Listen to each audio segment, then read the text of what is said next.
All right. Good afternoon, good evening, whatever you want to call it. My name is Mark Moses. This is the Mark Moses Show podcast, and I appreciate you joining me today. My last show on WLZR was like about a week ago, and you saw my statement there on Facebook, on Twitter, on Instagram. Yes, the show came to an end. And I appreciate everyone who listened to it and watched it over the last couple of years. I mean, heck, we started it on the coast in 2013. And yes, it was very sad that it came to an end, but it did. And now we're going to start something new. We're going to start something more magical and more awesome. Yes, it is going to be the Mark Moses Show podcast, which you are going to see Monday through Friday, and it's going to be a lot of fun. We're going to be on Facebook Live. We're going to be on Twitter. We are going to be on YouTube. We're going to be everywhere.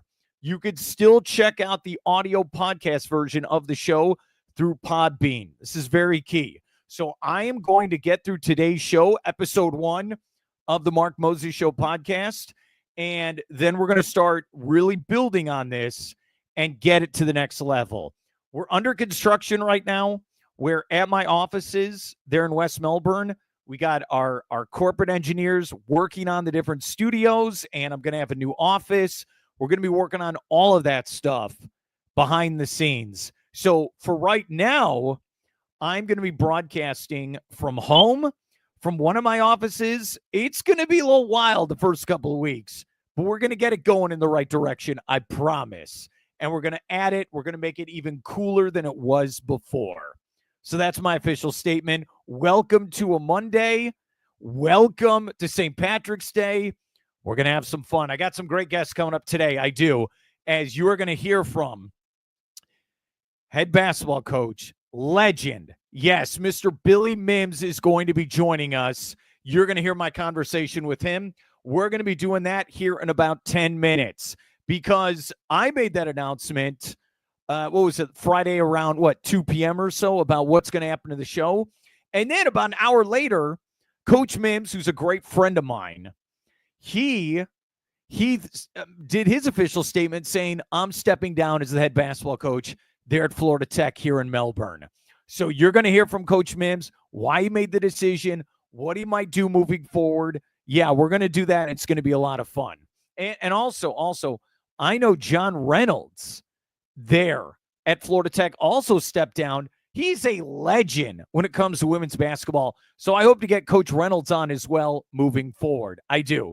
And you're going to hear from my great friend, Chris Graham with the Augusta Free Press.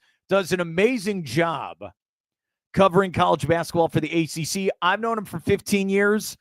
We're going to get his thoughts on the bracket. That's right. Tournament starts tomorrow for March Madness. Now, before I get into my hot takes of the day, I have scripts I need to read off.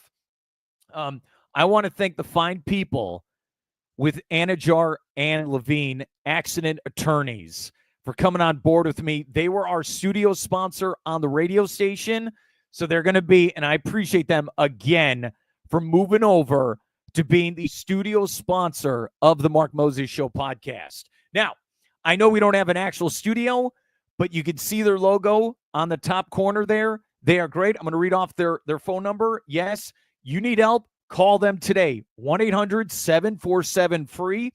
That's 1-800-747-3733. Anajar and Levine, accident attorneys, our official sponsor of the studio of the Mark Moses Show. All right, let's get into a couple things here. Let's get into this. The NCAA tournament does start tomorrow. What you do is, in case you just landed on this planet, they put it to 68 teams.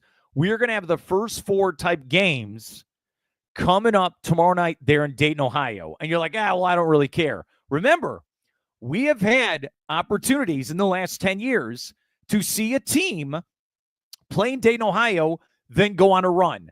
Most recently, I believe it was UCLA who made it all the way from Dayton, Ohio to the Final Four. We had, 2011, you had VCU, the Rams, Shaka Smart, that team, first 4 to the Final Four. So you can be like, whatever. No, there are teams that have done it. It is possible. Just like in the NBA, the Miami Heat, they were in the play-in tournament. They made it all the way to the NBA Finals. It is possible. It's a gauntlet, but you can do it. But when I looked at this bracket with all these teams, my first thought was, where are the Florida Gators? Where are they playing? I get it. You have the 4 where it's Duke's number 1 overall. You had Auburn, the regular season SEC champions. Houston's been phenomenal for the last couple of years. They're in the Big 12. But I go, where are the Gators? Where are the Gators? The Gators, let's go over these stats real quick before we go over their matchup. And they're going to play Friday night. It's around, 6:50 or so on TNT, in case you're wondering. You look at these stats. I wrote them down. The Gators are a number 1 seed for the first time since 2014. That's the last time they also won the SEC tournament there in Nashville. Remember, they beat Tennessee. That was yesterday. It feels like it was 17 hours ago. It probably was. First time since 2014, they won an SEC tournament, and the first time they're a 1 seed since 2014. Remember, that team was led by Patrick Young, Shioza. That was a great team. Billy Donovan was still the coach. They only lost, 2-3 games that whole season. They lost to Kentucky in the Final Four semifinal matchup. That is an amazing team in 2014. This is a great team also this year. And give flowers to Todd Golden and his coaching staff. The job they've done. Again, 30-4, and they're now a number 1 seed.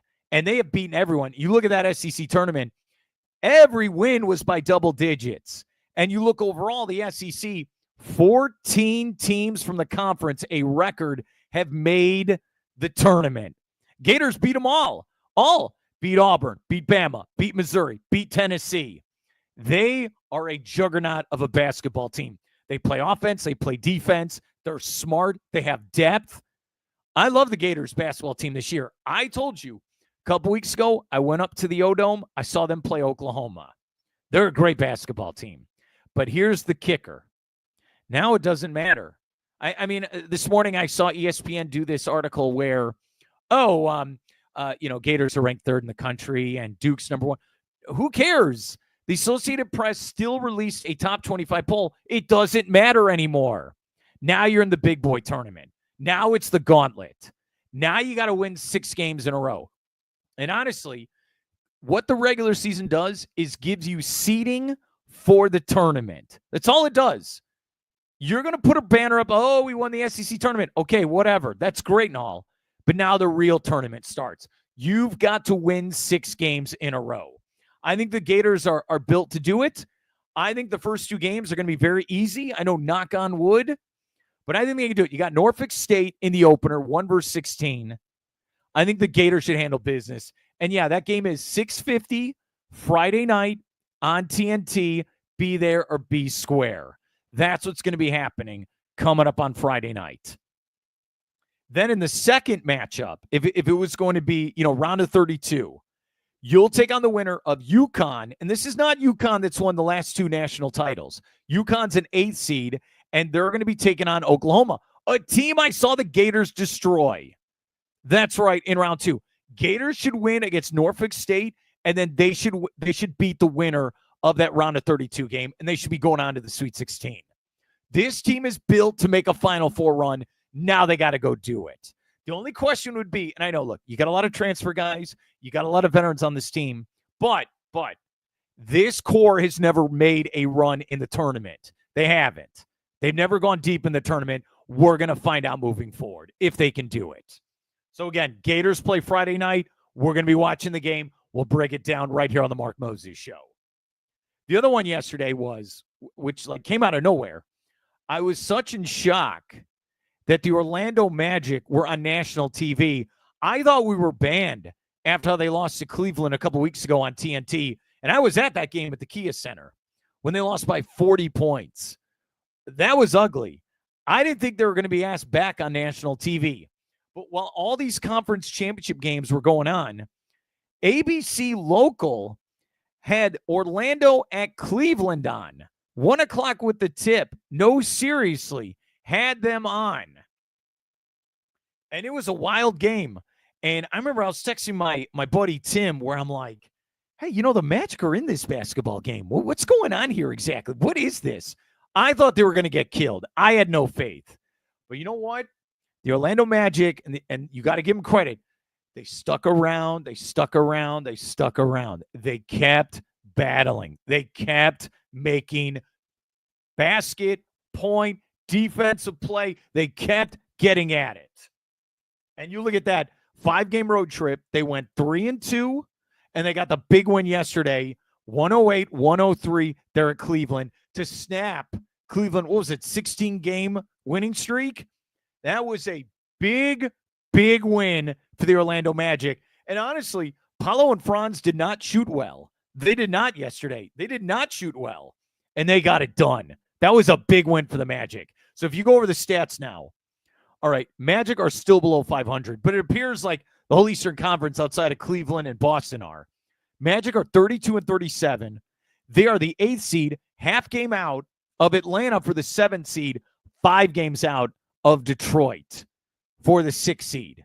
And then, 5.5 out of the 5th seed. There's still a chance. There's 13 games to go in the regular season. You still can make a push. Best case scenario, get that 6th seed, get out of the play-in tournament. But I like what Paolo, there's video of him leaving the court, and he was hyped. He was angry, and he's like, I'll take on Cleveland again. He wants revenge after what happened last spring in the playoffs when they lost that Game 7 loss, round 1 at Cleveland. I love it. It was awesome. It really was. So it was a good day for basketball. Yeah, and basketball is really going to ramp up. I'm just excited, honestly. I'm excited that we got through the Super Bowl to now, the worst time of year, and now it's ramped up when you look at this. And I say this every year. All right, you have March Madness, a couple weekends in a row of NCAA basketball. Then you'll have NBA playoffs, Stanley Cup playoffs. We get opening day of baseball. Then we get, makes me happy, the NFL draft. We're going to break it all down. Here's what we're going to do. I'm going to give one more shout out here to Anna Jarn Levine, Accident Attorneys. Give them a call today, 1-800-747-3733. And thank you guys for coming on as my studio sponsor. I appreciate that. I do. We don't have commercials. I'm so used to the radio where, all right, let's go to a quick commercial break. We'll come back 5 minutes. We'll talk to such and such. We don't need to do that. This is a whole new world for me on the podcast. Here's what we're going to play right now. Hopefully it works okay. I'm still trying to figure out the bugs of this. Here's my conversation from this morning. It was awesome with Billy Mims, head basketball coach, Florida Tech for the last 20 years. He stepped down. We're going to talk about his career, some of his highlights, and where does he want to go next? What's the next? And his thoughts on March Madness. Let's play that now here at Billy Mims. Dairy basketball coach Billy Mims. I know he's there with family right now in South Carolina. I had to get him on. Coach, how you doing today? Hey, look, come on. Last night was Selection Sunday. March Madness is full swing this week. We've got the play-in games, the, quote, first 4 taking place in Dayton, Ohio, right? This week. And then come Thursday is the best day on the calendar year. Thursday, wall-to-wall basketball, multiple networks. For a basketball coach, a lifer like myself, this is the best week of the year. Well, before we get into your picks, and I think we've been doing this for like 10 years or so, I know you posted a statement yesterday about your status as a basketball coach. So I know you can't get into massive details, but I wanted to bring you on today. You're one of my favorite friends and guests I've ever had in my industry. I always love getting you on. You got great insight. So I wanted you to have the floor. Take it away, buddy. Well, I appreciate it, Mark, and thank you very much. I always enjoy our time together on air. I enjoy our friendship. I have utmost respect for you. You do a tremendous job as a sports broadcaster, and I know you're getting ready to go through a bunch of changes yourself. Yes. But the entire industry is going through changes. And as you look at it lately, I mean, it's very interesting. I mean, the over and under this year for college basketball coaching changes in Division I was going to be like 65. It's that time of the year. They call it the coaching carousel, so to speak. So it's commonplace. And the situation with myself is that, you know, I've been at Florida Tech for 20 years. And 20 years is almost unheard of anymore. So in many senses, you know, it's time to look to something else. It's time to move on. I have a lot of irons in the fire right now, a lot of potential opportunities in front of me, and I'm excited about it. I'm excited about the next chapter in this lifelong coaching saga. As you know, I've been coaching 43 years overall. I just finished my 20th season at Florida Tech. I've done 26 years in the Sunshine State Conference, two teams, Florida Tech and Barry. And it really is time to move on and explore some of these other opportunities that, because I've so locked into Florida Tech for so long, I haven't had the chance to really explore. It's been 21 years since I've even really thought about looking for another job or looking into other opportunities. And you know, it's been a great ride. It's been a great ride. I'm going out as the all-time winningest coach in Florida Tech men's basketball history. 273 wins at Florida Tech. And, you know, if somebody wins 25 games a year, which is pretty hard to do, they take a decade to catch me. And I don't even know if there are any coaches out there anymore, Mark, that'll stay a decade at one school. So think the environment, the industry, the business, it's all changing. You know, NIL as and the transfer portal have caused a lot of great coaches, especially one up in your old neck of the woods at UVA this year, step down during the season because he didn't like where things were going. And I think sometimes too, it's not necessarily liking or disliking where things are going. I think all of us at a certain point in time need a new challenge, need a new chapter to write. And I think once you get that across that, you know, wow, these people are pursuing me for these opportunities, it's different. And if you can get out of your comfort zone and explore those changes, then it gives you those new challenges that really make doing your job so exciting. To go somewhere new, to work with new people, to build a new basketball team, to help create a new success story. So, you know, I've had a great run at Florida Tech. Where in 2012 we won the SSC championship for the first time in Florida Tech men's basketball history as an outright championship. And I tell you, I couldn't be more proud. I remember that season like it was yesterday. I had a great lineup. And again, here's something that's, my wife and I were talking about this the other day, and she said, wow, that was a great team when you won the conference and went to the NCAA tournament and got to the second round, you know, won 23 games, went 23-7 that year. Tremendous year for us and for our program. She said, but the way you did it was old school, and it may never happen like that again. That team, Mark, in 2012, we had 4 starters on that team that came to Florida Tech as freshmen, and now they were juniors and seniors to win the league. They had stayed there 4 years throughout their career, whether they were injured or redshirted, medical redshirt, whatever. When we won the title, we had 4 players in the starting lineup that had been with us since their freshman year, and 1 transfer, just 1 transfer. And the 1 transfer was a local young man, Anthony Jackson, who had played at Melbourne High School, played at Eastern Florida State, and then transferred to us to help us win the Sunshine State Conference. We had Simon Cummings from Fort Pierce, Florida on that team. We had Julius Reed from Cocoa High School another local product that came to us right out of high school. We had Edgar Zaglitas from Riga, Latvia. We had Derek Hellman, who was from Ohio, Lebanon, Ohio, and Anthony Jackson were our starting five.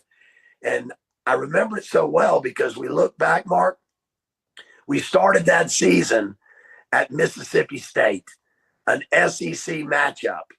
And we're on the road playing an SEC team to open the season at Mississippi State.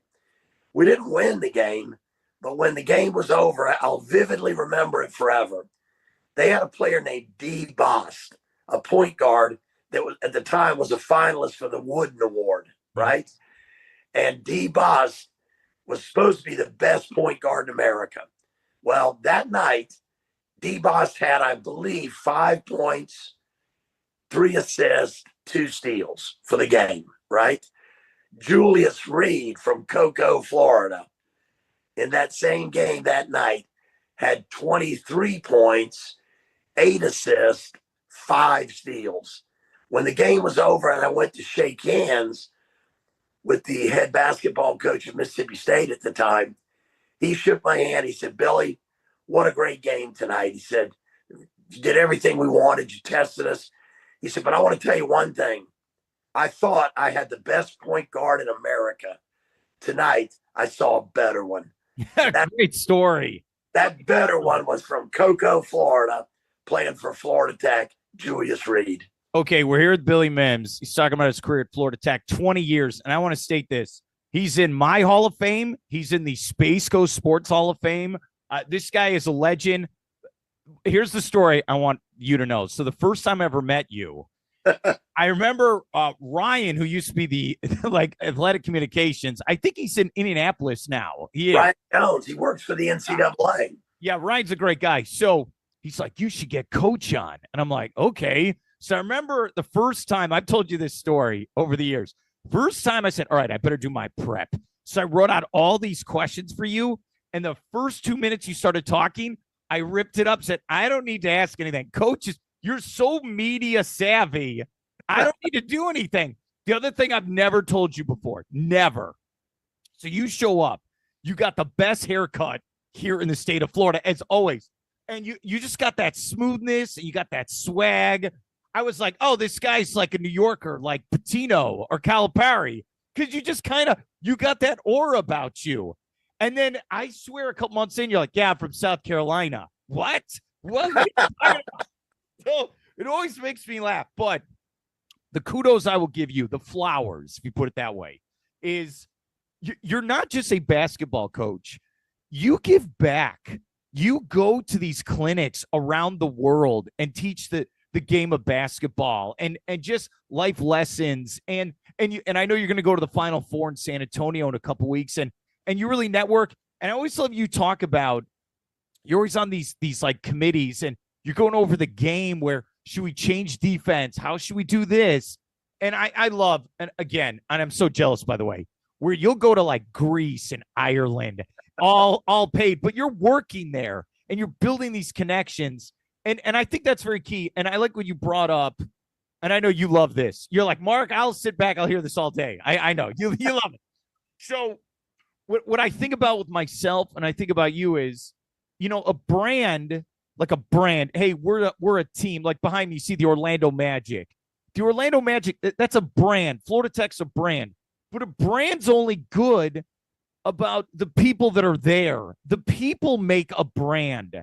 Billy Mims, he helps the game of basketball. There is no basketball without guys like Billy Mims. I hope that makes sense what I'm trying to say here with you. Thank you, Mark. That's a huge, huge compliment. I'm not even sure I deserve it all, but you. Thank you very much. The game has been, this is funny. I mean, as I said, I'm a lifer. Yeah. I've been playing the game, coaching the game, since I could walk. The game has been a part of my life. I grew up, as you know, we talked about it. Yeah. I'm sitting in Monk's Corner, South Carolina right now, visiting my parents. And I grew up on Tobacco Road. When I grew up, the ACC was the mecca of college basketball. I grew up watching Dean Smith coach the North Carolina Tar Heels. I grew up when a New Yorker by the name of Frank McGuire came from New York to South Carolina to coach the South Carolina Gamecocks and really brought big time basketball to the state of South Carolina. Talk about a legend.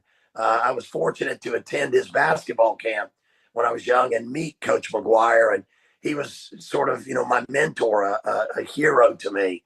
And that's how I became a South Carolina Gamecock fan, watching Frank McGuire and Gamecock basketball. But the game, really, to me, the game has been my passport, to travel, see the world. I met my wife in London, England. All three of my children were born in England, are dual citizens. But how did that all come about? This little guy from Moncks Corner, South Carolina.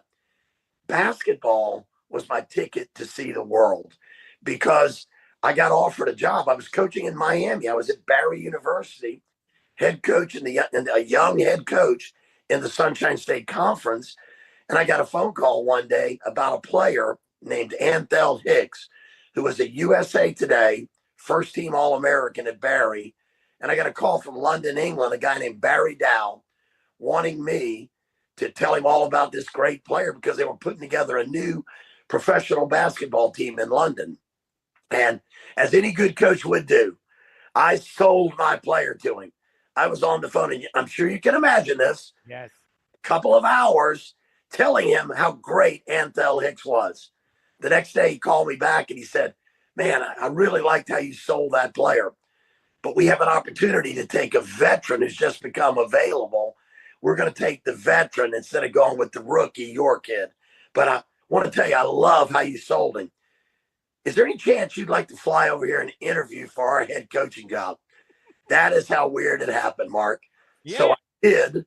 I flew across the pond that weekend. I interviewed for the job on Friday and Saturday, and on Sunday at Planet Hollywood in Piccadilly Circus, they offered me the job. And I moved to England, and I coached professional basketball for 12 years. And during that time in the BBL, the British Basketball League, coaching against people like Chris Finch, who's the head coach of the Minnesota Timberwolves now, Nick Nurse, who's the head coach of the Philadelphia 76ers, and we were all in the BBL at the same time. Bob Donowall, who's the top assistant coach at Ole Miss right now with Chris Beard, they're dancing this week. Bob was also in the BBL at the time. So it was a great league, a great opportunity. And look, it was a change I was hungry for. I took the opportunity, spent 12 years there, won 7 national championships in 12 years, and got an opportunity to tour all around Europe and become known sort of, as more than just a guy from Moncks Corner, South Carolina. Now I was Billy Mims, a coach who had won national championships in European basketball in the big city of London. And because of that, I got an opportunity to go do a lot of coaching clinics and camps. And as you said, I've traveled the globe now because of the great game of basketball. So I have a family because of basketball that I met because of traveling, because of basketball. I have friendships around the world, experiences. I've been a lucky individual because of one great game. You were absolutely right. We're here with Billy Mims, and I appreciate coming on. I know you're running around like a maniac, so I appreciate it. I wish I was with you, like we could time travel, when you told your parents, I'm going to London for an interview. I wish I could have been there for that conversation. Like, what? And then the other one, I wish we could see you on that airplane when you were flying there for the interview. Like, what's going on in your mind?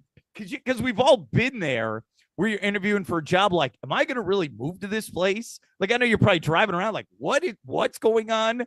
And then you came back to America, or as they call it, the States. Like, man, and this is my advice for you. You're not done. You're not done, buddy. You're too young. You're a young whippersnapper. Look, think about this. The former president, Joe Biden, was 80. Okay. The current president is 78.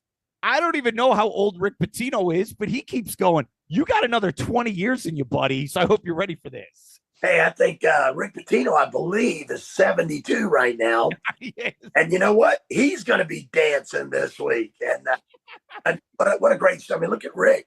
He went to Greece, coached at Panathinaikos in Athens for a couple of years. And again, basketball was invented by a Canadian named James Naismith, but invented in the USA. It was shipped around the world via the U.S. military and bases around the world playing basketball. It is an American invention, an American game at the core heart of it, right? Yeah. But not anymore, Mark, and you know this. It's a world game. Look, the last 4 NBA MVPs have been international players, not American-born American citizens. And there's a good chance that Nikola Jokic will win another MVP this year, and therefore, and if he doesn't, Shai Gilgeous-Alexander will win. So again, neither one who will win the NBA MVP this year is an American. Yeah, good point. I didn't even think about that. He's Canadian. He's a Canadian. So I'm sure James Naismith right now is rolling over in his grave thinking, yes, look, I was a Canadian who invented the game in America. And once again, we might have a great Canadian player. He could be the second ever behind Steve Nash. Oh, I was going to say the trivia question out there. Who was first? One of the greatest point guards in NBA history, Steve Nash. Did I ever tell you the story? I bumped into him at the Magic game when he was the coach of the Nets. Wow. He must have lost some weight. And I'm not saying he's sick. I'm just saying maybe he just changed the way his body was after he played. And he's not that tall. And you're like, what? He's not tall at all. The fact that it's kind of like when you meet DJ Augustine, who played at Texas, played the NBA for a decade. You're like, what? How did you play in the NBA? Okay, here's what I want you to know. I have never won a bracket challenge. Okay. I'm one of these things where it's just like, I'm at the point, I'm just going to enjoy the tournament. I've given up trying to win, and I cover basketball. How about you? I know you love the tournament. How do you approach it now in this new world we talk about? Well, I just talked a minute ago about my wife and kids and my family. And when we moved back to the States from England and we came back to the NCAA from coaching professional basketball in Europe, that's when we really got into March Madness. And I had been to it many, many times. Mark, going to San Antonio in April this year for the Final Four, I believe that's going to be like my 30th Final Four that I've been to. So, as you mentioned, I serve on a couple of committees. I have been 2 terms on the NCAA Regional Advisory Committee. We call it the RAC. And that's where coaches sit to help with the ratings of the teams to make the NCAA tournament. So you have regional committees that every week, rate the region, and then that helps the national committee decide the best teams to invite to the dance. So I had 2 terms on the regional RAC, the NCAA RAC, and now for the past probably 8 years or so, I've been the Sunshine State Conference representative on the NABC, which is the National Association of Basketball Coaches, the NABC Congress. And that's where we sit around a group of about a dozen of us, and we represent conferences all across the country at the Final Four. And we talk about the future of the game. We try to think about what would be good changes to make, what would be things we don't want to change. So I'm looking forward to going. So it's been a business thing for me because it's what I do, right? You go to meetings there. You network with other coaches there. You schedule games. Here's what I bet you didn't know. What? When I was a young assistant coach at Winthrop University, okay, NCAA Division I, Winthrop University in the Big South Conference, I was a finalist for the University of North Carolina Asheville job, UNC Asheville. And the Final Four that year was held in New Orleans, Louisiana. And I was at the Final Four, and I got this phone call. And you know, this famous show on ESPN called Outside the Lines. I'm sure you've heard of it, correct? Yes, I have. Well, now you're talking to somebody you know that's been on Outside the Line. Where's the video? I need the video of this. Where So is it? here's what happened, Mark. I was a finalist for the Asheville job, and the athletic director from UNC Asheville said, Billy, we've been asked to do our interview because they want to show outside the lines what goes on at the Final Four behind the scenes. That many coaches come to the Final Four and they get job interviews and they're networking. They're trying to get the next job. So they asked me, would I mind if my interview was televised and part of Outside the Lines? So I agreed. You know me, I'm media friendly as it is. Right. Yes. So I said, you want me to be on Outside the Lines on ESPN? How can this be a bad thing? Either I'm going to get your job, but even if I don't get your job, hundreds of other athletic directors are going to see me on ESPN. I'm all in. How'd it go? I thought the interview was great. I really did. Ended up being runner-up for the job. They went with it because I was very young. In fairness, they went for a more mature, a more experienced head coach.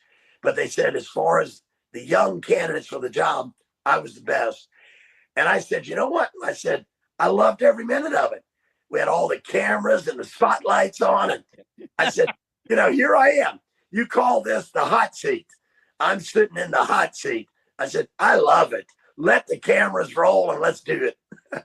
Okay. Instead of getting our picks that are going to be completely wrong, I'll end with this with Billy Mims. I think that's what we'll do here. What I love is you have a whole new audience that knows about you in Fayetteville, Arkansas. The state of Arkansas now knows of your legacy. Like, you're known all over Europe, all over the Southeast, but now Arkansas. So your daughter, she does a great job, Courtney. You know, she's covering all the Razorback athletics. Right? She's Miss Pig Suey, as I call her behind her back. Don't tell her that. So you guys were on there. I watch every episode of you and your daughter talking basketball. And when I look at the comments, oh, I love Coach. Coach is great. When are you going to get Coach back on? What's happening? You're getting even more famous. I hope you know that. It's fantastic. I love it, Coach. Well, hey, right there, I'm just I'm sort of basking in the glow of my daughter there. Okay, as you said, she's doing a great job. Courtney's part of at the moment. She's the acting sports director for Pig Trail Nation. Okay, PN as they call it, which is the largest sports team in the state of Arkansas, and they cover all things Arkansas Razorbacks. She did an interview one-on-one last week with Talon Green, which is their quarterback for Arkansas Razorback football, and it was fantastic. It was as good as anything you see on the national networks. And I know I'm biased as a father. Yeah, you should be. She did a fantastic job, and Talon told him afterwards, the SID at Arkansas, he goes, wow, that was the most comfortable one-on-one interview I've ever done. So she act for it. But she came up with this idea called full court press because of the basketball terminology, but her name is Courtney. And we used to always call her sometimes short Court, hey, Court, what about this, And so it became her show during this season when they got John Calipari to join the Razorbacks. And it became full court press, sort of a weekly digital podcast, online television show as well, on TV, on digital, on podcast. And we've had a lot of fun with it because we break down the recent games that the Arkansas Razorbacks have played and their chances. And here's what's really good, Mark. What? I love it when my expertise and my knowledge, my lifelong knowledge of the game, makes me pretty good at my predictions. It was just a few weeks ago, I got on the show with her and I said, they're going to win their last five. People said, oh, can they still make the tournament? Can they still make the tournament? I said, here's what's going to happen. They're going to go 5-0 down the stretch. they're going to finish the season 19-11. Sorry, Thomas, it was 20-11. I said they're going to go 20-11. They're going to finish 5-0 down the stretch. And I broke down the reason why they were going to win each game, right? And I said, that's it. Joe Lunardi will have them in. The selection committee will have them in. They're in, right? Well, they won the first game of those 5. I looked pretty good. They won the second game of those 5. I looked a little better. Then the only one of the 5 they couldn't win, they got blown out here in the great state of South Carolina by the worst team in the SEC, the absolute rock bottom South Carolina Gamecocks. So I was like, oh no, my predictions after that show. And I said, don't worry. 5-0 was a definite. 4-1 down the stretch. We'll still get them there. 4-1, and they win in the SEC tournament. They'll get their 20-plus wins. They're in the NCAA tournament. Lo and behold, I was right. They're in. Yeah. Not bad. Here's the kicker. You didn't like me saying your picks are wrong. So you're like, yeah, watch this. Here's what it was. The other thing is what? How about, so look at the marquee matchup we're talking about, right? Is that, look at this. Arkansas is in, right? And who are they playing in their first game? Kansas. It's Kansas versus Arkansas, if you like. I like that. And Kansas versus Arkansas. And look at the coaching matchup there. Hall of Fame matchup in round 1. And you're looking at John Calipari in his first year away from the Kentucky Wildcats, his first year with the Arkansas Razorbacks, going up against a legendary Kansas coach, Bill Self.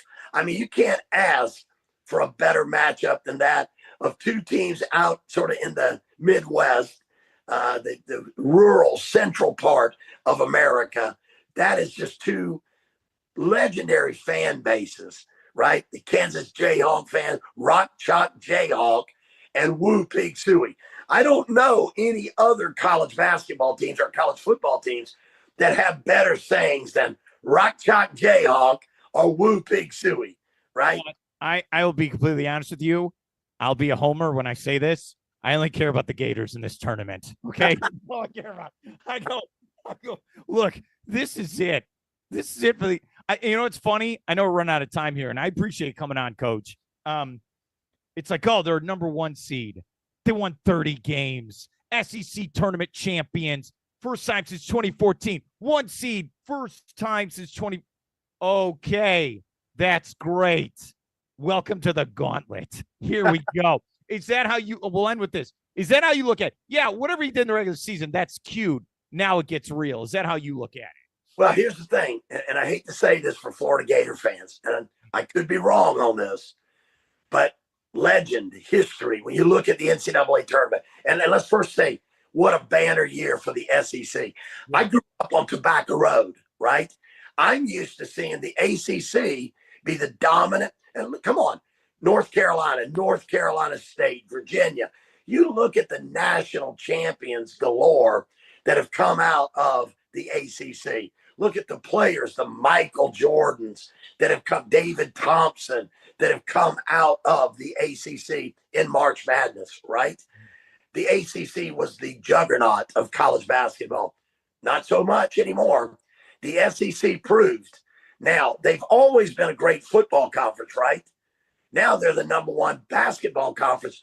14 teams. Am I right there, Mark? 14 record.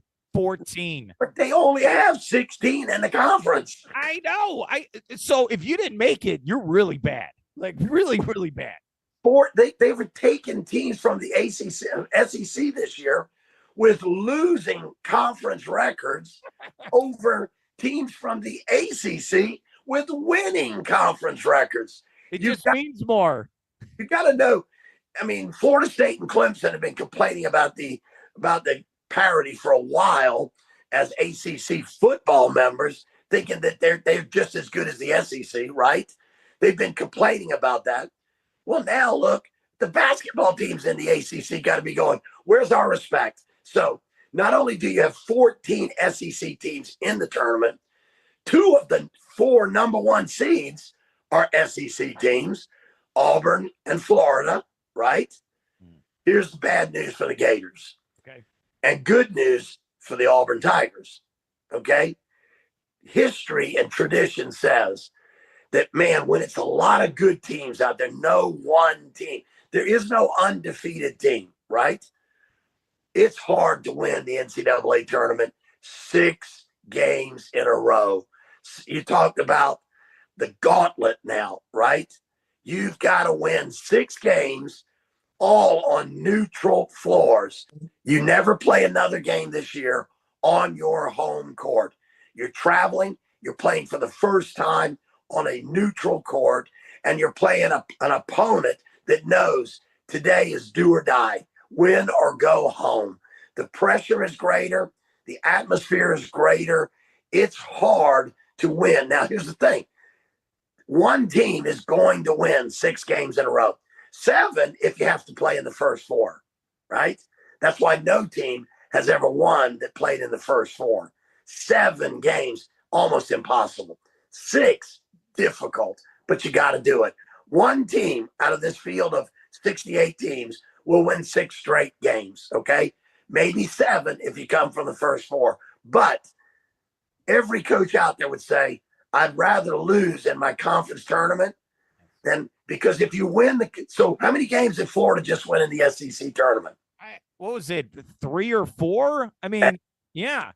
So now look, they've just won a gauntlet in the best league in the country.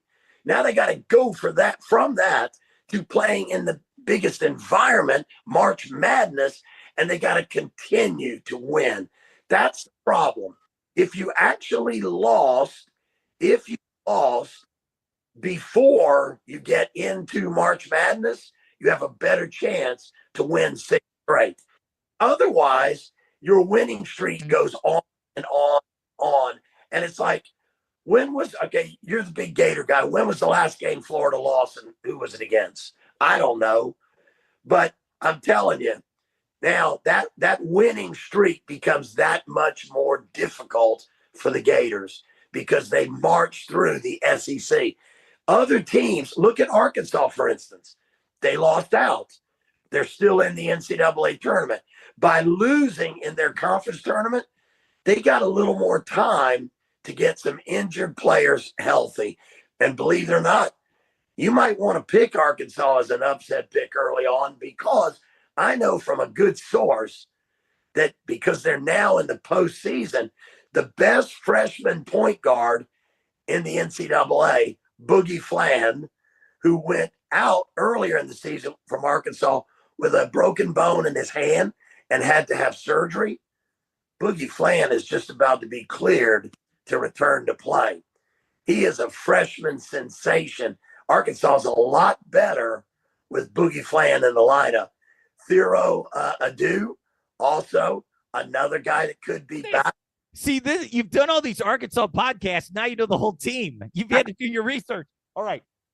Here's what we'll do. I know you're busy. I appreciate coming on. You're one of my great friends. I always love you, man. And I know you're going to do great things moving forward. We'll get you back on, and I'd love to get you on from San Antonio in the Final Four. Okay? So, Coach, thank you so much again, and good luck moving forward. All right? Mark, thank you so much, and good luck with the future of the Mark Moses Show.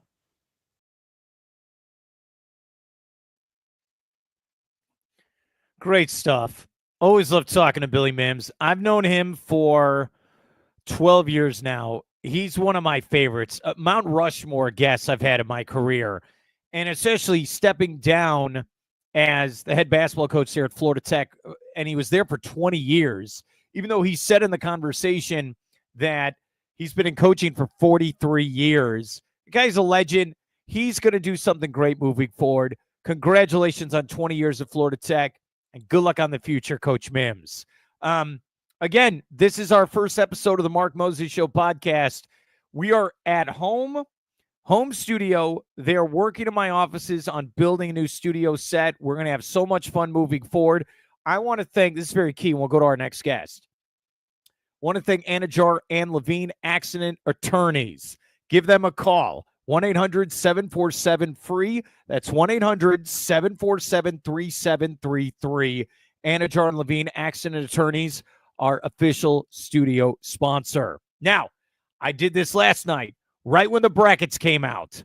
This guy I've known for 15 years. He's one of my good friends, Chris Graham, Augusta Free Press. We are going to talk. We're going to talk some March Madness with the tournament starting tomorrow with the first four. Enjoy here on the Mark Moses Show podcast. And Sunday night, we just got the brackets released. Yes, my name's Mark. This is our first show of the all-digital streaming Mark Moses Show.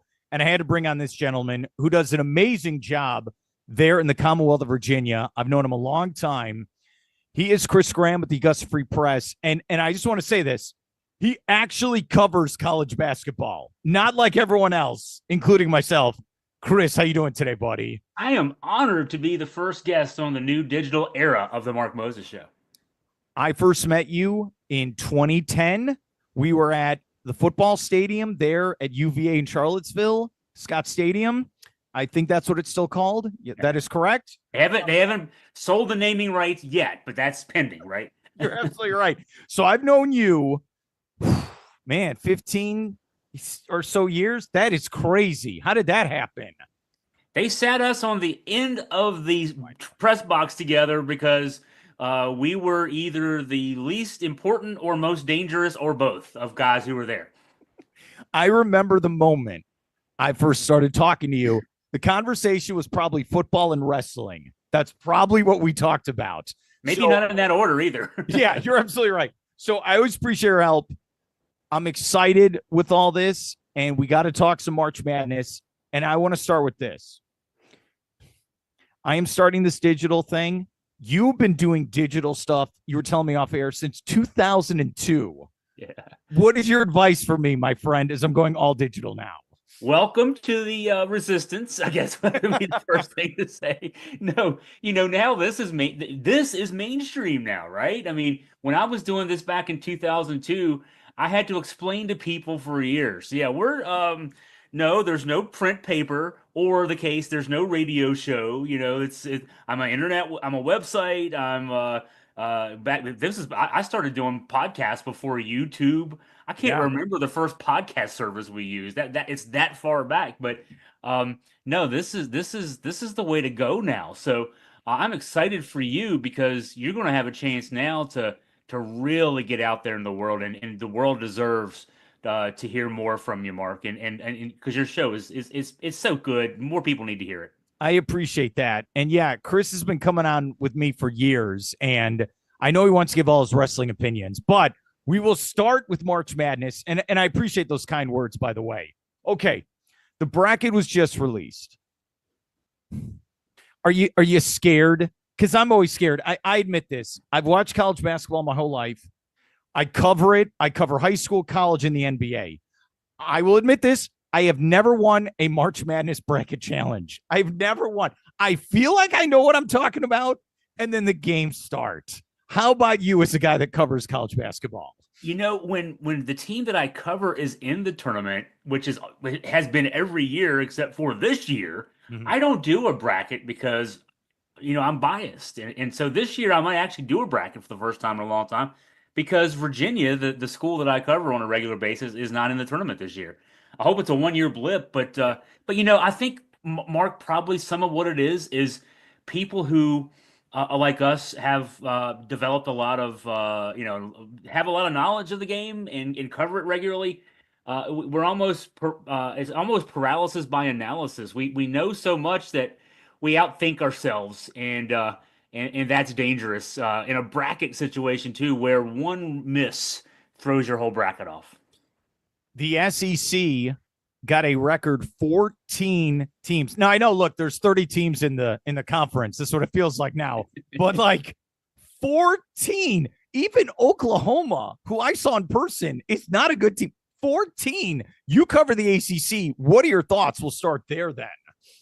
Well, I mean, the SEC won the ACC SEC Challenge. I think the ACC won one of those games back. That's in November and December, but I mean, that was indicative of how, at least this year, the SEC was that powerful. And I don't know about 14 out of, is it 18 in the I can't SEC keep now? up. I think it's 16. I can't keep up after a while. It's whatever it is, right? So I don't know that 14 deserved bids, but because a lot of that is the metrics get boosted because they're all playing each other all the time from January 1st on. They're playing each other all the time.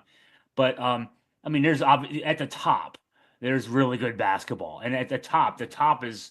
I mean, they could have had 4 number 1 seeds if they hadn't all been beating each other up.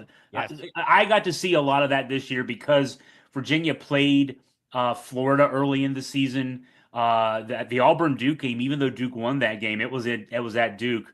And Virginia also lost to Tennessee. I mean, so there's good teams at the top of that conference, and if the what I saw at the top of the SEC is any indication of the strength of the middle and the bottom part of the league, yeah, that's a pretty good league this year. Georgia, I saw they're going to take on. It is see, now I'm on camera. I can't look down at my phone as I usually do for the radio. No, you look at Georgia, 21 season. Mike White's been there for a couple of years. I saw the stat. They've not won a tournament game in like 20 years or so.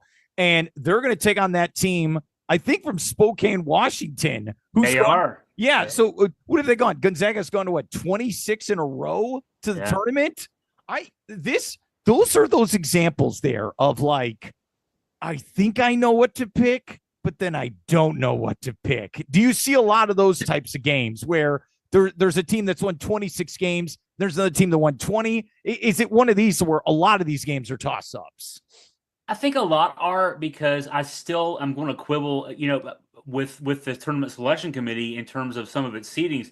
And I'm not going to do this for every one of the 68 teams, but I'm just looking at the teams both in the ACC and then some of our local teams here in Virginia, and just looking at the seedings. For example, Louisville is in an 8-9 game. They're opposite Auburn in the Auburn's region there. Louisville is seeded 8th. Louisville's metric rankings suggest they should have been seeded 5th. So who's that unfair to? Is that unfair to Louisville, or is it unfair to Auburn if they've got to play them in the second round? I think it's unfair to Auburn that they might have to play a team that should be a Sweet 16 opponent for them in the second round. So, VCU, another school that I cover here, but in my backyard, also because the VCU head coach Ryan Odom is rumored to be the top candidate for the open Virginia job. VCU is an 11 seed. Their metrics suggest they should have been an 8 or a 9 seed. So again, who's that unfair to, them, or in the case of BYU, the number 6 seed opposite VCU in that 6-11 game? Is it unfair to BYU that they've got to play a team that's probably underseeded? So there's going to be a lot of that going on.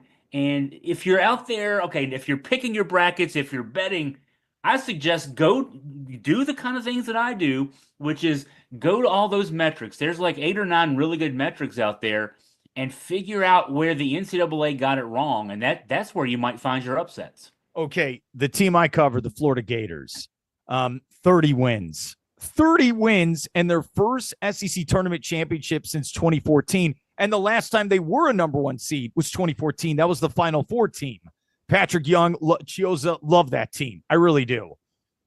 I like this team, and I said this after I saw him in person, and we're here with Chris Graham. I still think I'm doing the radio. I got to reset, even though they can see your name. So we're here with Chris Graham, Augusta Free Press. I like the Gators, and you look at this run they've gone on, beating Auburn, beating Bama, beating Missouri, beating Tennessee multiple times. They have the best resume, I think, of anyone. I know you're going to get to Duke in a second, but I think Florida, I'm going to be a homer. They have an amazing resume, and they deserve to be a number 1 seed. But at the same time, it's what you just said. There's a part of me, okay, that's great and all, but all right, that's regular season. None of that matters now. You got to go win 6 games. Is that how you look at it now that we're here for the actual tournament? And I'm looking at so Duke won its last 2 games in Charlotte without Cooper Flagg. Yes. And no one would have thought they would still be a 1 seed if they had lost either of those 2 games, because you could have written it off to say, oh, okay, well, they lost to Carolina in the semis or to Louisville in the final because their best player, the ACC Player of the Year, was out of the lineup. I'm starting to think maybe Cooper Flagg shouldn't have been the ACC Player of the Year. How can you be the MVP when your team still goes out? They led Carolina by 24 in the second half. Yes, Carolina rallied and made it a close game at the end. They dominated Louisville in the championship game last night. This Duke team, they learned something about themselves, which is if Cooper Flagg gets in foul trouble, they can still go out and win a game because they won 2 whole games against 2 tournament teams without him. I think that should scare the rest of the field. Yeah, Florida's great. I mean, I love Walter Clayton. Virginia played Florida back-to-back years. We played each other back in 2023 in an early season game in Charlotte, one of those non-conference neutral site games, and then of course this season in the ACC SEC Challenge. I liked Walter Clayton last year. He's a lot better this year. I like their big guys. They scored 87 points this season in the win over Virginia. It was played at Virginia's glacially slow pace, like a 60 or 61 possession game. They scored 87 points in 60 or 61 possessions against Virginia. That team can score points. That's going to make them dangerous in the NCAA tournament. All right. I will give you some props for Duke, one of the teams you cover in the ACC. When I watched that title game Saturday night where they took on Louisville, and I'm with you, the Cardinals, they're great. The Cardinals, I got to say that right. Cardinals, Stanford, they're the Cardinals. ESPN did a great job with the camera, where usually when you watch basketball on TV, it's kind of looking down, right? But ESPN, again, amazing, kind of like this mid-level camera, kind of like when you're playing a video game, like FIFA or Madden, you could change the camera angle. It's like they were testing it out. So right at tip, the first 3 minutes of the game, you could see the height and the athleticism of Duke. They are big, right? And Louisville had no angles to the basket. There was I always talk about the windows that are being open. Nothing was open for Louisville. Every shot was contested, and they had problems. And I think Duke is fantastic. And you know what? I'm going to give credit to John Shire. I mean, we were just talking about Todd Golden at Florida and how great of a team they are now in year 3. You look at Shire taking over for Coach K and what he's done. And I mean, another 30-win team. And I heard Dickie V say this. He's won over 80 games so far there at Duke. It's incredible, dude. He's not missed a beat. And I got to give him props. He's from the Chicagoland area, and he's also part of the tribe. So he gets special love from me on that, Chris. He does. Duke's fantastic. I think Duke's number 1. I think the Gators are 2. I think Houston is dangerous. There's another team went to the Big 12, and they're winning 30 wins as well. I think those are my top 3 teams. What about you, Chris? I like those teams. I mean, when you talk about Duke, they're big. Their point guard, Sion James, is 6'6". Yeah. That's just Tyrese Proctor, shooting guard, 6'6". Concanupal is their small forward / other big shooting guard, 6'7", Flag at 6'9". Their center that was the guy dominating the rim protection in the glass last night, Kaman Maliwak, 7'2", 250. He doesn't have big numbers, but he's going to be a lottery pick this year. Yeah. His backup, Patrick Gongba, is another guy who's going to be a first round pick. I mean, this is a team that is going against convention in this day and age. Now, yeah, Duke's been a one and done team. Krzyzewski adopted the one and done way back 2010, 2011 or so. Kyrie Irving was his first one and done. But in this day and age now, you're supposed to have seniors, 5th-year seniors, 6th-year seniors, and you have 24-year-old guys out there playing against the young guys. They're all young guys. I mean, there's Sion James, the point guard, is a senior. He's a transfer. But everybody else on that roster that is important in that rotation are freshmen, and they're just that good. So we'll see how that translates to let me just say this, Mark, you have covered NCAA tournaments. You've been in the arena for NCAA tournament games. Me for many years, I've been doing this. This will be the first year in a while that I haven't been to an NCAA tournament game. Especially when there's expectations for your team, the pressure of one and done is immense. I mean, just sitting there as someone who writes about a team is rooting. I mean, Virginia's my alma mater, so I'm also rooting for them.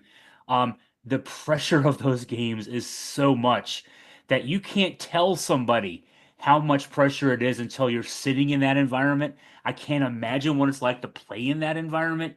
And so that's the one thing that these freshmen for Duke will have to learn on the fly. Even in that 116 game, there is pressure that is just incredible. You can feel it, you can taste it, and you can't approximate it until you're out there. Okay, as a guy that covers the ACC, was this a down year for the conference, though? The last 3 or 4 years, I mean, this year the ACC got 4 teams into the tournament. I mean, I want to say maybe last year was 5. The year before that, I think, was also 5. Yeah, the ACC. I mean, it's got issues. There, right now the issue is so many of the great coaches have gone off into the sunset. Coach K retired, Roy Williams a few years ago retired, Jim Boeheim, Tony Bennett, Jim Larinaga. You lose that level of coaching talent. Those are all either current Hall of Famers, or the ones who aren't current Hall of Famers are very soon future Hall of Famers. You can't afford to lose that kind of brain drain and then not have it impact you.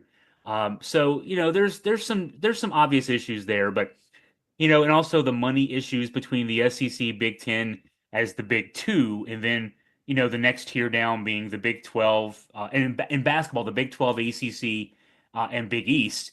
There's a money gap, and you got to overcome that. So yeah, right now in the here and now, the ACC, the schools are still adjusting to that. But Virginia's got an open job. I hope that they make the right call. I don't know what that right call is, but I hope that whoever it is the right call. We've already seen Miami make a replacement. Jai Lucas, the Duke assistant coach, who was a great recruiter there, is their new head coach. Luke Lukers at FSU. Yeah, FSU. Yeah, a native son who has NBA assistant chops. No college experience, at least no recent college experience, but there's guys, and young guys in those cases. I think Virginia's got a couple of guys who are more experienced that they're looking at, but we'll see if see how it all works out. You got to get the right coaches in place. You got to get NIL in place, and the SEC's there. That's why the SEC's got 14 teams in the tournament this year.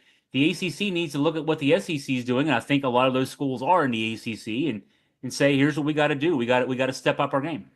We're here at the Chris Graham Augusta Free Press. We're talking March Madness. It'll start, I know, Tuesday. Look, I'm sorry to say this. I really don't care for the first couple games in Dayton, Ohio. I'm sorry, I'm a jerk. It's going to start Thursday. By the way, I was at the first 4 last year. Virginia was in a first 4 game last year. See, this is why you're a gamer, Chris, because you've been to the Final Four.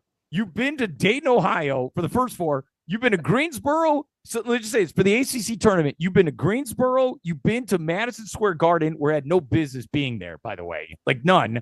You were in Orlando when they lost on the crazy shot at the end, right? Yes. Yeah. Was that 2 years ago? 2 years ago. Yeah. 2 springs ago. Yeah. Yeah. This was so funny for our listeners. Or viewers. See, I gotta make sure I say that right. So you're like, hey, I'm going to be at the Amway Center, which is now the Kia Center there for the Orlando Magic. You're like, come on, we'll hang out. Virginia's probably going to win 2 games. I'm like, yeah, all right. And they lose that first game. I'm sorry, man. Thursday. Then Saturday, you're like, well, I have the whole day free. So, and then we hung out and had a good time. We did. And the restaurant we ate at is now closed down. I'm sorry to tell you. 2 years ago. How does that happen? They changed the name of the arena. I know, it makes no sense. It's crazy to think about how time flies like that. Here's what I want to ask you. So I've had this thing all season where you were just bringing up the older guys are retiring. And I always bring up the no country for old men. Get out of the way, old man. And a guy like Todd Golden at Florida. This is a young guy, early 30s. He's hungry. He understands the transfer portal. He gets NIL. He built it up. And I go, yes, it's a young man's game. But then you got Rick Pitino showing up at St. John's. What is Bruce Pearl at Auburn? So maybe I don't know what I'm talking about. How about you, Chris? Virginia played St. John's this year too. I think we played all the good teams this year. Yeah, you do. You're the sacrificial lamb to get people. Maybe I should use that insight. They every one of them beat Virginia by at least 18 points this year. So it wasn't like Virginia played them well, but no, Pitino and Rick Barnes. Don't forget Rick Barnes.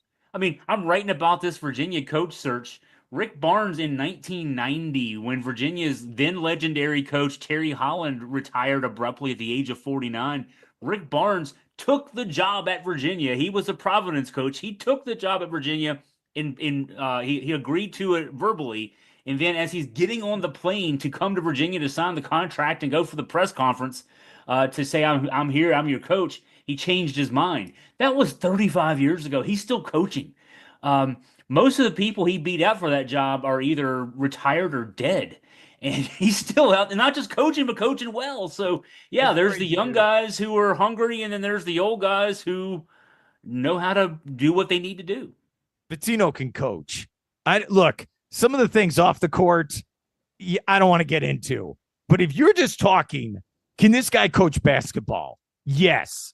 I'm going to give Pitino his flowers. I was on another show, and I'm going to ask you this question. So I'm on this other show, and it was based on New York, and they just wanted my thoughts on St. John's, by the way, the whole time. So they were going over Mount Rushmore. And I said, all right, if you go over the names, John Wooden, I mean, the GOAT, if you want to put it that way, John Wooden, Coach K. You could go multiple people who coached at North Carolina. You know what I mean? Dean Smith, Roy Williams, all those. Jim Boeheim. I mean, Calipari's up there. And you look at what Pitino's done. I mean, they've not won a conference in 40 years. And I get NIL help. 40 years. And now he has them back. Am I missing any names there for the Mount Rushmore then?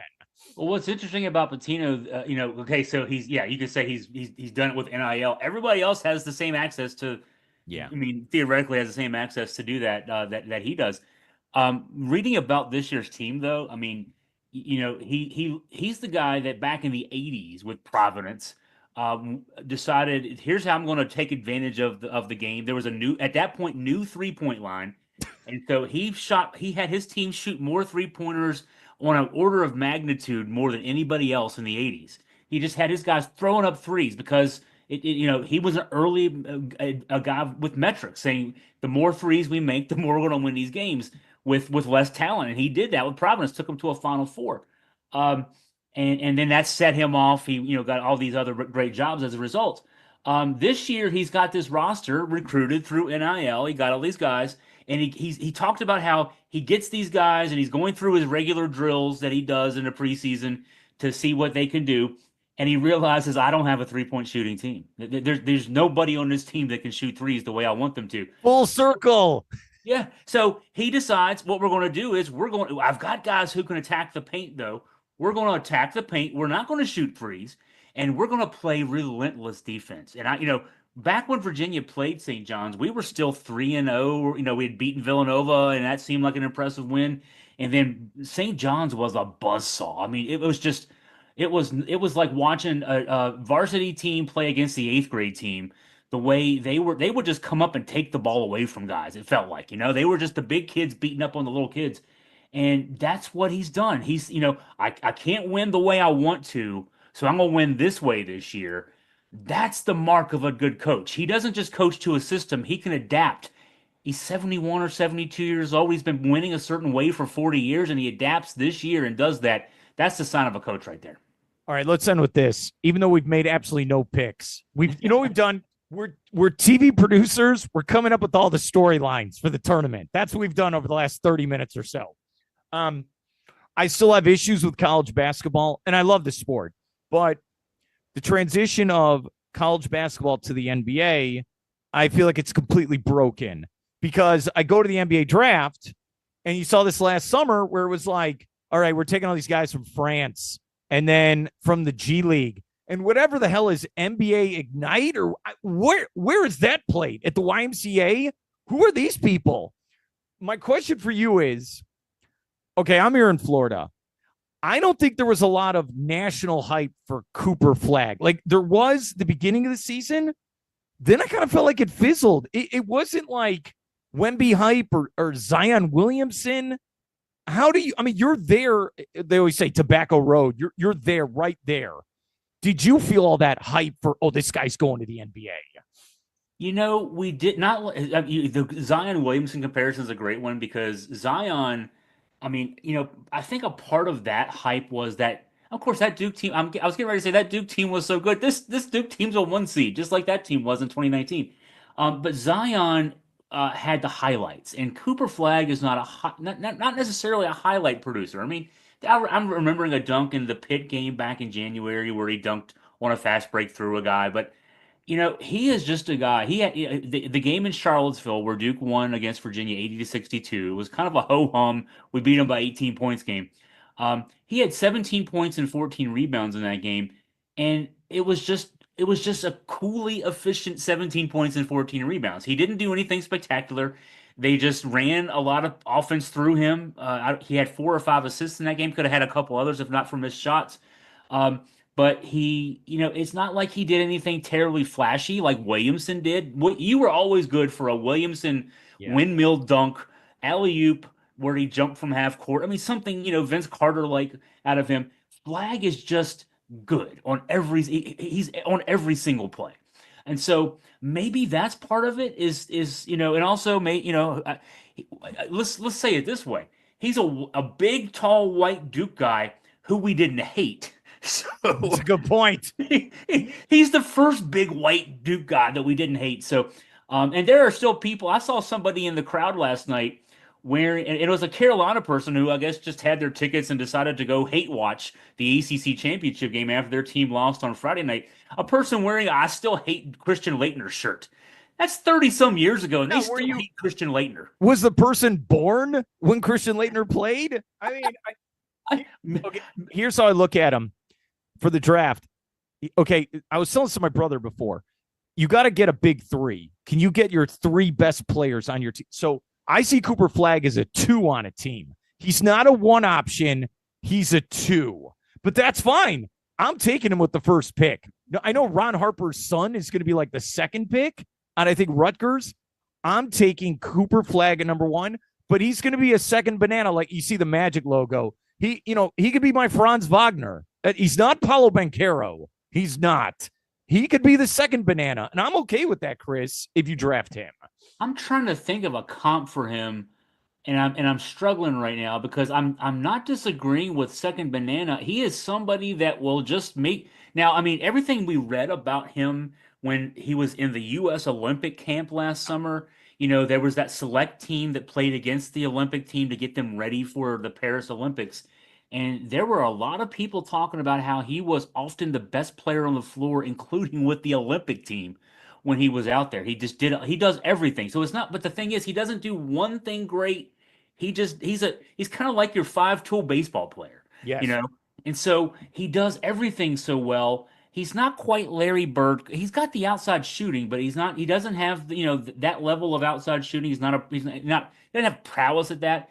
He can score in the post, but he's not the best guy in the post. He can pass out of either the post or from the perimeter, but he's not but he's so good at everything. He rebounds well. He plays. He should have been the ACC Defensive Player of the Year. He wasn't. And there was a lot of people here in the ACC saying the only reason he didn't get ACC Defensive Player of the Year was there was a sentiment among the media members saying we can't give him every award. Well, they should have. He should have been the Player of the Year defensively. So he's that good across the board. And so maybe what it is we just haven't seen him. He's still maybe scratching the surface of what he can do. I mean, maybe we might see him at the NBA, kind of like Paolo Banchero. When we talked a few years ago, Mark, and you had me on your show to talk about Paolo Banchero, I said I don't know if I would take him that high because I saw him play. I saw him play some subpar games. And obviously he's grown into the role that a lot of other people, other than me, thought he would grow into. I think, though, for Cooper Flag, we have not seen his best or even close to his best yet, and we will see it when he gets to the NBA. I just want you to know, you see this behind me? That is the UCF basketball, the 2019 team that should have beaten Duke and Zion, and the refs screwed him over. I'm sorry, I'm just going to say it. I was in the arena that night. They were playing in the same arena that UVA was playing in. That's BJ Taylor, Taco Fall. That's their best team they've ever had. Last time they went to the tournament, which is sad. I'll never get over that game. And I've told that to Johnny Dawkins. By the way, one of the great Duke players of all time. Yeah. And don't worry, he's like, Mark, I'm with you. Okay. I can't get over it either. Don't worry. All right. All right. Can you come back on next week and we'll update our busted brackets? Can we do that? We can do that. Yeah, because mine are guaranteed to be busted. Yeah, and don't worry. Then we'll talk about our favorite feud in all of wrestling: Storm versus May in AEW. Okay, And I'm mourning that it's over. Yeah, yeah. We have a it's lot. never over. It's never. What's the website we could check out, buddy, for the latest on your March Madness, all your coverage coming up? AugustaFreePress.com. Chris, thank you so much for coming on. Have a great, great week, buddy. Thanks, Mark.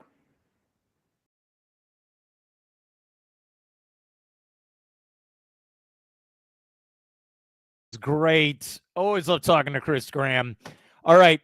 That's episode 1 of the Mark Moses Show. We're out of time. I hope you enjoyed it. Tomorrow, Alan Slaughterzinski, Brevard Sports Network's going to join us. And maybe, I'm working on it, the NXT Women's Champion. Oh, we got a loaded show tomorrow. Thanks for watching. Thanks for listening. This is the Mark Moses Show podcast. Have a great night, everyone. We'll see you tomorrow, cool kids.